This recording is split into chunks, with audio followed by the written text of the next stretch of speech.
ഏകദേശം 3 ലക്ഷം പേരെങ്കിലും ജപ്പാനിൽ നിന്ന് മാത്രം ലോകത്തിൽ നിന്ന് മാറ്റപ്പെടാൻ പോകുക, മരണപ്പെടാൻ പോകുക. വലിയൊരു ഭൂകമ്പമാണ് ജപ്പാനെ നോക്കി കിടക്കുന്നത്. അവർ അളന്നും കുറിച്ചും എല്ലാം തിട്ടപ്പെടുത്തുകയും ജനങ്ങളോട് പറയുന്ന കാര്യം ഇങ്ങനെയാ: നിങ്ങൾ വളരെയധികം സൂക്ഷിക്കപ്പെടണം. വളരെ പെട്ടെന്ന് തന്നെ നമ്മുടെ ദേശത്ത്, നമ്മുടെ രാജ്യത്ത് വലിയൊരു ഭൂകമ്പം കടന്നു വരികയാണ്.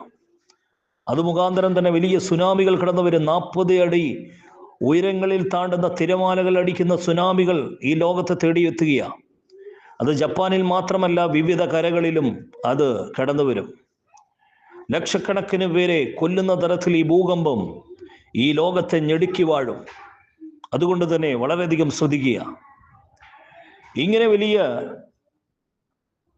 സൂചനകൾ ലോകം നൽകുമ്പോൾ നാം ശ്രദ്ധിക്കേണ്ടത് ഒന്നു മാത്രമാണ്: ഈ ലോകത്തിൻ്റെ പ്രവചനങ്ങൾ വ്യക്തമായി ഈ ലോകത്ത് തന്നെ നിറവേറിക്കൊണ്ടിരിക്കുക.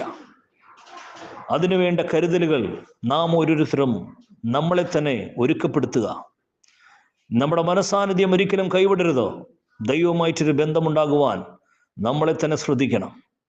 തീർച്ചയായും ദൈവം ശക്തനാണ്. ഏതാപത്തുകളിൽ നിന്നും നമ്മളെ വിടിക്കുവാൻ അവൻ കരുതുന്നവനാണ്.